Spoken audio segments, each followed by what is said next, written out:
नमस्कार साथियों की फैक्ट में आप सभी का स्वागत है। होप आप सभी लोग अच्छे होंगे। आज हम लोग बात करने वाले हैं सुप्रीम कोर्ट में एक याचिका पड़ी थी उसके ऊपर। याचिका एडीआर नाम का एक एनजीओ है जो चुनाव से रिलेटेड सामग्रियों को छापता है। सामग्रियों को छापता है यानी मतलब चुनाव से रिलेटेड उसके सर्वे को, क्रिमिनल्स रिकॉर्ड को, पॉलिटिशियंस के, इस तरीके का एनजीओ है वो। उसकी तरफ से पेश हुए वकील प्रशांत भूषण। प्रशांत भूषण के बारे में आप लोग जानते ही होंगे। प्रशांत भूषण अरविंद केजरीवाल के खास दोस्त हुआ करते थे अन्ना आंदोलन में। सरकार जब बनी तो केजरीवाल ने लात मारकर निकाल दिया। वही प्रशांत भूषण जो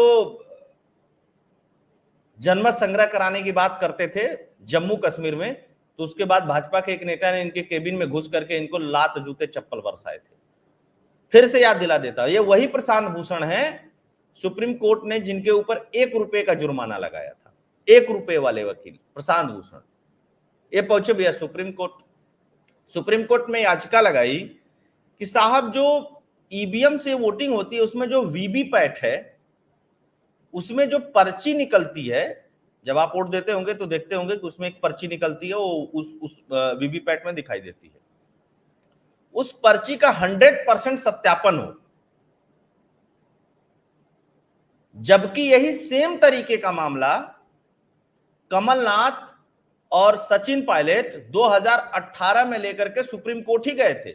और तब सुप्रीम कोर्ट ने कहा था कि 1% जो चुनाव आयोग ने निर्धारित किया है वेरिफिकेशन का, 1% पर्ची का मतलब अगर किसी पोलिंग बूथ पे या किसी वीवीपैट में टोटल 500 वोट पड़े तो 5 पर्चियां रैंडम निकाली जाएंगी। अब वो 1% से बढ़ा करके उसको 5% कर दिया। जबकि कमलनाथ और अन्य लोग गए थे जो याचिका लेकर के, वो 10% करने पे अड़े हुए थे। सुप्रीम कोर्ट ने उसको 5% कर दिया और उस पर एक वर्डिक्ट आ गया। लेकिन फिर से प्रशांत भूषण पहुंचे हैं उसी मसले को लेकर के, सेम तरीके के मसले को लेकर के। तो याचिका तो बहुत पहले दायर किए थे। 17 जुलाई को चुनाव आयोग से रिपोर्ट मांगा था सुप्रीम कोर्ट ने, और सुप्रीम कोर्ट के 2 जजों की बेंच जो है इसकी सुनवाई कर रही है। वो 2 जज कौन कौन से हैं? एक तो संजीव खन्ना साहब हैं और एक भट्टी साहब हैं, जस्टिस भट्टी। जस्टिस भट्टी और जस्टिस संजीव खन्ना ने 7 सितंबर को भी सुनवाई की इस पे, और सुनवाई करते हुए ये निर्देश दिया कि जो चुनाव आयोग का हलफनामा, मतलब चुनाव आयोग ने 124 पेज का इसमें हलफनामा दिया है सुप्रीम कोर्ट में कि साहब ऐसी ऐसी चीजें हैं। साथ के साथ जो टिप्पणी की प्रशांत भूषण के ऊपर, प्रशांत भूषण जैसे लोगों को शर्म नहीं आती है। उन्होंने कहा कि अच्छा श्रीमान जी ये बताइए कि ये एक ही तरीके का मुद्दा आप लोग कितनी बार उठाएंगे भाई सुप्रीम कोर्ट में? हर 6 महीने में सुप्रीम कोर्ट में एक पिटीशन पड़ जाती है ईवीएम को लेकर के, और उसी में थोड़ा बहुत ऊपर नीचे कर लेते हैं आप लोग, थोड़ा बहुत फेरबदल कर लेते हैं नाम और टाइटल, और चले आते हैं सुप्रीम कोर्ट। जबकि बार बार सुप्रीम कोर्ट का इसमें निर्देश आ जाता है, बार बार चीजों के करेक्टनेस का चुनाव आयोग की तरफ से हलफनामा आ जाता है, उसके बाद भी आप लोग पहुंच जाते हैं। लेकिन प्रशांत भूषण ने कहा कि साहब 5 राज्य में चुनाव आने हैं, बहुत गंभीर मामला है, इसको देख लीजिए। इस पे जस्टिस खन्ना और जस्टिस भट्टी ने कहा कि सुनिए, आपका हर 6 महीने का एक कारोबार हो गया है, धंधा हो गया है। मैं अपनी भाषा में बता रहा हूं, उन्होंने अपने इंग्लिश वाली भाषा में थोड़ा सभ्य भाषा में कहा, लेकिन जो व्यंग किया कि श्रीमान जी कितनी बार उठाएंगे यही मुद्दा, हमेशा चला आता है कोई ना कोई उठा करके, मुंह उठा करके। खैर, उन्होंने कहा कि बिल्कुल इस पे सुनवाई करने की जरूरत नहीं है, कोई क्रिमिनल ऑफेंस नहीं है, कोई इसमें मौलिक अधिकार की बात नहीं, कोई इसमें ऐसी चीज नहीं है जिससे आफत आ रही है। ऐसा करिए आप कि आप एक हलफनामा 7 दिन के अंदर दाखिल करिए कोर्ट के अंदर, उसके बाद हम नवंबर में इसको लिस्ट करेंगे। सुप्रीम कोर्ट के पास हर 6 महीने में इसी बात के लिए समय नहीं है कि बार बार क्लेरिफिकेशन हो और बार बार आप लोग नई याचिका डाल करके सुप्रीम कोर्ट का समय बर्बाद करें।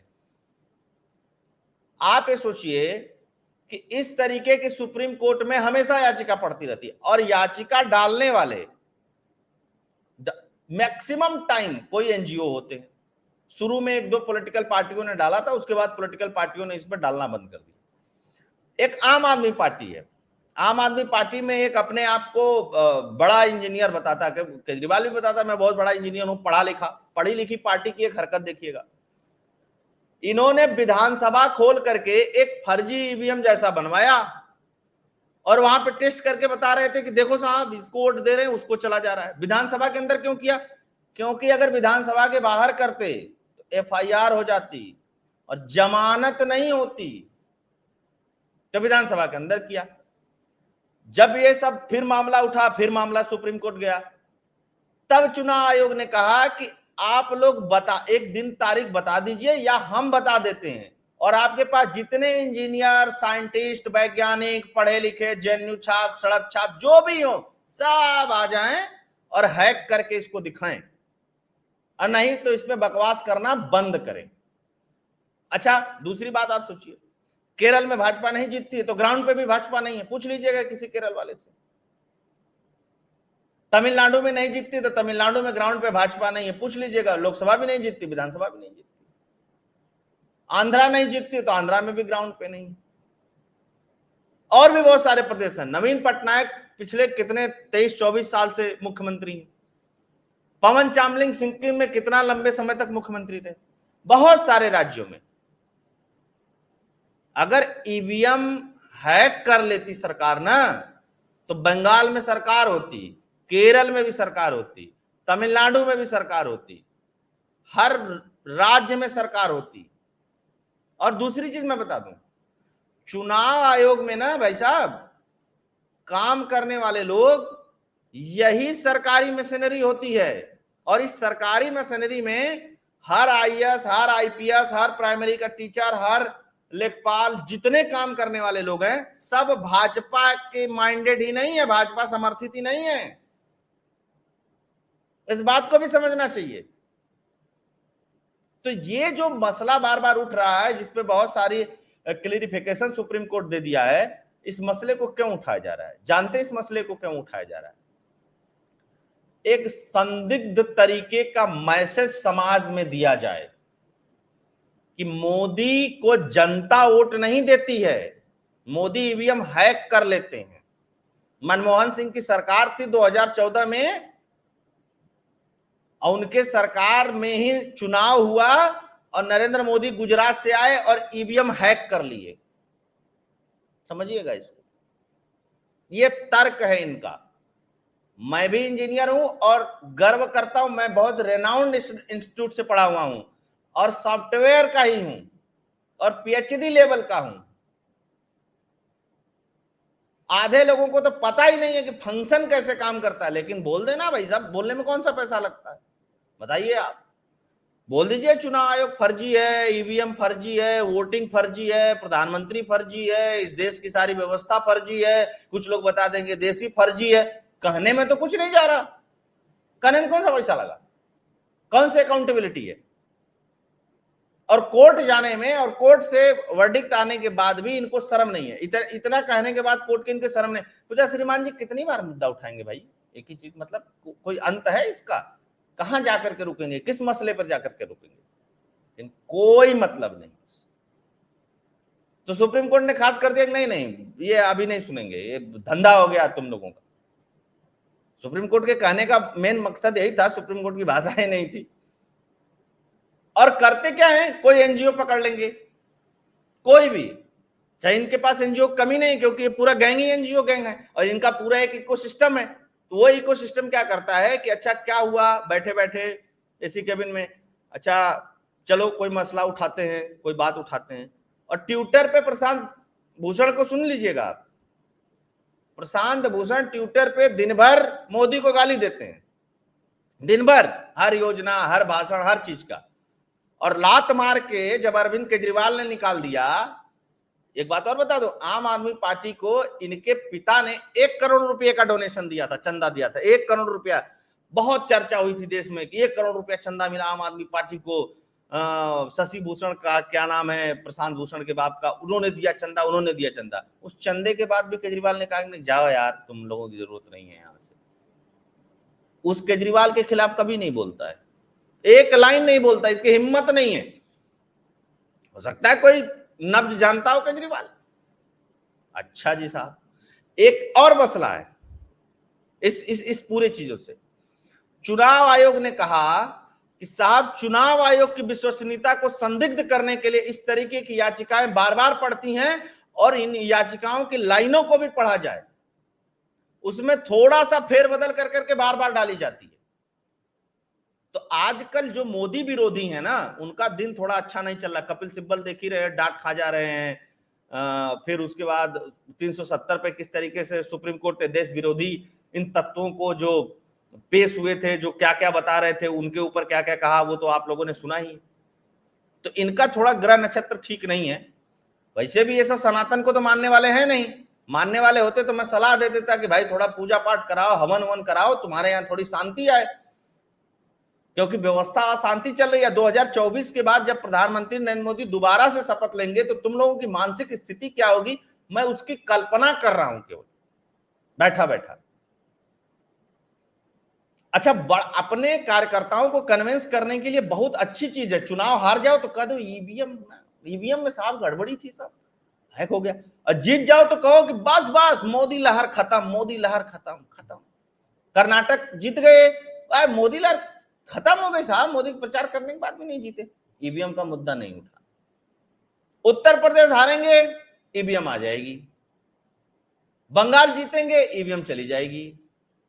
हिमाचल भाजपा जीतेगी, ईवीएम आ जाएगी। हिमाचल कांग्रेस जीत जाएगी, ईवीएम चली जाएगी। ये ईवीएम का फंक्शन नहीं समझ में आया अब तक कि अपना चुनाव जीत जाओ तो ठीक है। अच्छा, पंजाब ही है, पंजाब में केजरीवाल जीता है भी, मतलब मेजर, उससे मैक्सिमम सीटें, ईवीएम ठीक थी। जब विधानसभा में केजरीवाल दिल्ली में जीतता तो ईवीएम ठीक होती है, और लोकसभा में जब साथ के साथ मोदी सीट जीत जाते तो ईवीएम में गड़बड़ी हो जाती। ये वाला लॉजिक ना आप लोगों को कभी समझ में आएगा तो आप कमेंट करके बताइएगा। और सुप्रीम कोर्ट ने जिस तरीके की लताड़ लगाई है ना इस व्यक्ति को, वो ठीक ही है। हो सकता है कि आगे चल के सुप्रीम कोर्ट 2 रुपए का जुर्माना भी लगा दे कि भाई ये बंद करो, ये वाला खेल, ये तुम लोगों का ये ठीक नहीं है। पहुंच जाते हो सुप्रीम कोर्ट, सुप्रीम कोर्ट में खुद ही 75,000 केस पड़े हैं, वो नहीं निपट पा रहा है। अब देखिए इस पे क्या होता है नवंबर में, क्या इस पे गाइडलाइन आती है। हालांकि नवंबर में कुछ होगा नहीं, मैं आपको बता दूं, क्योंकि बार बार फैसले को पलटने का काम सुप्रीम कोर्ट करेगी नहीं, क्योंकि सुप्रीम कोर्ट पहले ही कह चुकी है कि भाई 5% वेरीफाई कर दो। अब 5% वेरिफिकेशन बहुत होता है, अगर 100% वेरिफिकेशन होगा तो चुनाव की जो गोपनीयता है और काउंटिंग की जो गोपनीयता है वो प्रभावित होगी। चुनाव आयोग के सुनिश्चित करना होता है कि किसी भी वोटर की आइडेंटिटी रिवील न हो, कि किस वोटर ने, पर्टिकुलर किस वोटर ने किसको वोट दिया है। और ये चाह रहे हैं कि फिर से 5 दिन तक चुनाव चलता रहे। वोट दे दिया, अच्छा पर्ची आपको मिल जाएगी, वोट दे दिया, तो ये कैसे सुनिश्चित होगा? हर कार्यकर्ता साइंटिस्ट है क्या? वो भी कंप्यूटर का, ईवीएम डिपार्टमेंट का, वो कहेगा ना ना अब ये वेरीफाई कराओ, वोट काउंट करके दिखाओ, फोटो दिखाओ, पर्ची दिखाओ, उसके बाद माना जाएगा। और फिर प्रशांत भूषण को भी साथ में ले आओ। प्रशांत भूषण वहां से कहेंगे हाँ फलाना का वोट एकदम ठीक हो गया, अब एक बूथ का चुनाव हो गया, अब दूसरे बूथ पे प्रशांत किशोर जाएंगे, प्रशांत भूषण जाएंगे, प्रशांत किशोर का नाम याद आ रहा है। तो ये है मसला साहब, बौखलाए हुए हैं ये लोग। तो होप ये वीडियो, ये एनालिसिस आपको पसंद आया होगा। नवंबर में देखते हैं सुप्रीम कोर्ट क्या कहता है।